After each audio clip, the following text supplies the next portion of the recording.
Hi, അപ്പൊ നമ്മളിവിടെ plumbing start ചെയ്യാൻ പോകണം കേട്ടോ.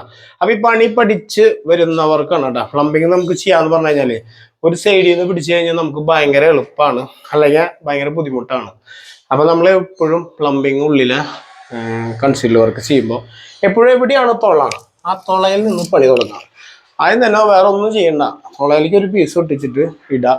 പിന്നെ അപ്പുറത്തേക്ക് ഇപ്പുറത്തേക്ക് ഓരോ കഷ്ണങ്ങൾ ഒട്ടിച്ച് നമ്മൾ പണിയാണെങ്കിൽ നമുക്ക് ലെവല് കറക്റ്റായിട്ട് കിട്ടും.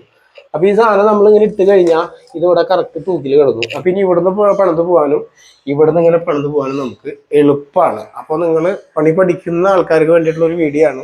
നിങ്ങൾ എപ്പോൾ പണിയാണെങ്കിലും ചെയ്തോ.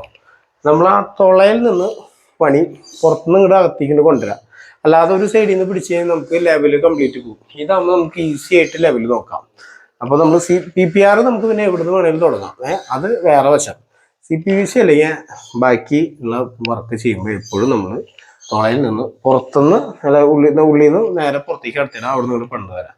അപ്പോൾ നിങ്ങൾക്ക് നമ്മുടെ ഒരുവിധം എല്ലാവർക്കും അറിയണ ഒരു കാര്യമാണ് കേട്ടോ. പണി പഠിച്ചു വരുന്നവർക്കാണ് കേട്ടോ ഞാൻ പ്രത്യേകം പറയുന്നത്. ഓക്കെ.